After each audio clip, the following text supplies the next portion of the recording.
चलो ग्राम अभियान, तो अक्सर सवाल तो होगा ही कि आखिर इस यात्रा का सबसे बड़ा उद्देश्य क्या है।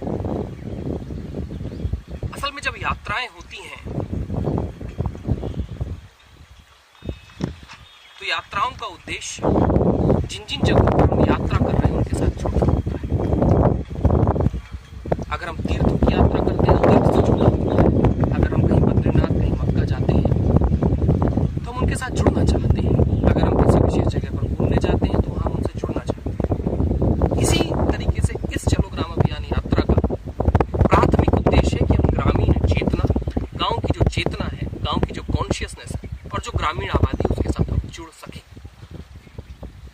जब हम जुड़ना शुरू करेंगे तो एक सबसे दूसरी घटना होगी कि जुड़ने के लिए हमको ग्रामीण कला और संस्कृति से एक परिचय लेना होगा। भारत का एक बहुत बड़ा सौभाग्य है कि भारत के हर एक गांव में एक विशेष कला और एक विशेष संस्कृति ने जन्म लिया। यही भारत की कल्चरल हेरिटेज है, यही हमारी सांस्कृतिक विरासत है।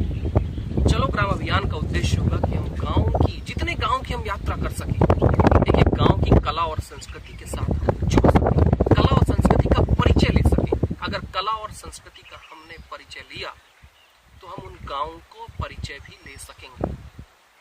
अब एक बात होती है कि गांव की कला और संस्कृति से परिचय लिया, गांव का परिचय लिया, अब क्या किया जाए। जैसे ही हम कला और संस्कृति के साथ जुड़ते हैं तो हम गांव में स्थापित उनके इतिहास के साथ जुड़ते हैं। इतिहास में उनका वैभव है, अनेक कहानियां, किस्से और इतिहास की वो भूमिकाएं हैं जिनसे कहीं मिलकर भारत बना है। आज भारत को, ये कहिए किसी भी सभ्यता को जरूरत होती है कि वो अपने इतिहास को पहचाने। गांव से जुड़कर हम उनके इतिहास को समझना भी शुरू करेंगे, क्योंकि हम कला और संस्कृति के साथ जुड़ेंगे। एक तीसरी सबसे महत्वपूर्ण बात होगी कि गांव में आज निवास करने वाले लोग कौन हैं, कौन है जो रहते हैं, कौन है जो बसते हैं। वही लोग हैं जो खेती करते हैं, अन्न पैदा करते हैं, जिस अन्न से पूरा हिंदुस्तान, पूरा देश और पूरी सभ्यता कहीं जीती और जागती है।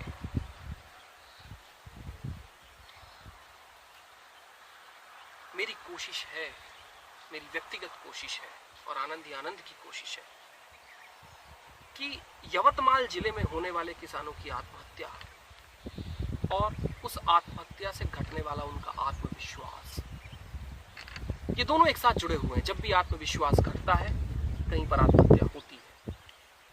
किसानों का एक आत्मविश्वास जागृत किया जा सके, इसीलिए हम सहारा ले रहे हैं काव्य का, कीर्तन का, भजन का, कव्वाली का, हर एक उस साधन का जहां पर हम एक संदेश भेज सकें कि तुम्हारे साथ हम खड़े हैं, किसान लोग अकेले नहीं।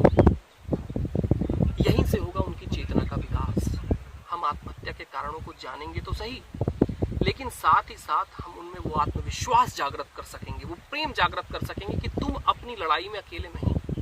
अगर धरा को तुम जोते और बोते हो तो तुम केवल स्वयं नहीं जोते और स्वयं नहीं बोते, तुम्हारे साथ पूरा हिंदुस्तान खड़ा है। कम से कम हम तो खड़े ही हैं।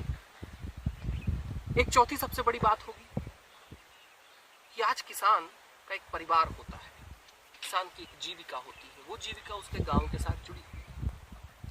अगर हम इन छोटे छोटे गांवों में एक नई स्किल जो हम खोज सकें, एक नई जीविका का अगर हम साधन दे पाए तो एक बहुत दूसरी घटना होगी कि आज जो गांव के बच्चे गांव से पलायन करके शहरों की यात्रा कर रहे हैं, शायद वो बच्चे उन्हीं गांव में ठहरेंगे और अपनी जीविका का एक साधन निर्माण करेंगे।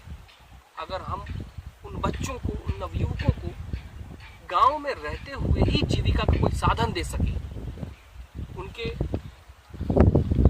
जिंदगी के लिए जो जो जरूरतें, उन जरूरतों के लिए हम कोई एक नया साधन विकसित कर सके, उनको साधनों को दिखा सके उनकी ही स्किल से, तो शायद हम उनकी कला और संस्कृति को जीवित भी रख पाएंगे। एक पांचवी सबसे बड़ी घटना होगी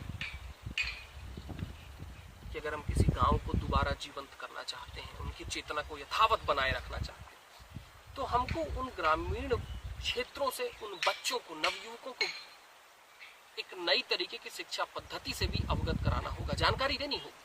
हो सकता है कुछ ऐसे बच्चे हो जिनको किसी छोटी मोटी ट्रेनिंग की जरूरत हो सकता है कुछ ऐसे बच्चे हो जिनको केवल अगर एक एक्सपोजर मिल जाए तो शायद वो गांवों के अंदर एक नया यत्न, नया साधन विकसित कर सके।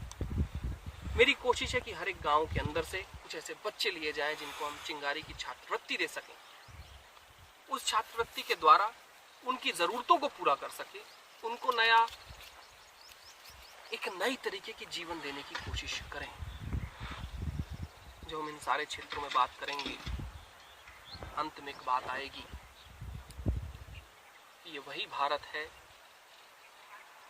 जहां पर अल्लाह ईश्वर एक साथ बसता है। ये वही भारत है जहां पर महात्मा बुद्ध, श्रीमंत महावीर, जीसस, ये सारे लोग एक साथ बसते हैं। आज भारत को सबसे बड़ी जरूरत है कि हम अपनी सामाजिक और सामुदायिक एकता को हम कैसे स्थापित कर सकें, कैसे हम बचाए रख सकें। ये गांवों की देन रहा है। यही वो गांव रहे हैं जहां पर फरीद, बाबा फरीद और पंडित शिव साथ साथ चला करते थे। इन गांवों से हमको सामाजिक और सामुदायिक एकता का एक नया इतिहास रचना है। चलो ग्राम अभियान गांव की यात्रा तो जरूर है, लेकिन ये गांव से होती हुई भारत के विराट इतिहास की यात्रा है। ये चलो भारत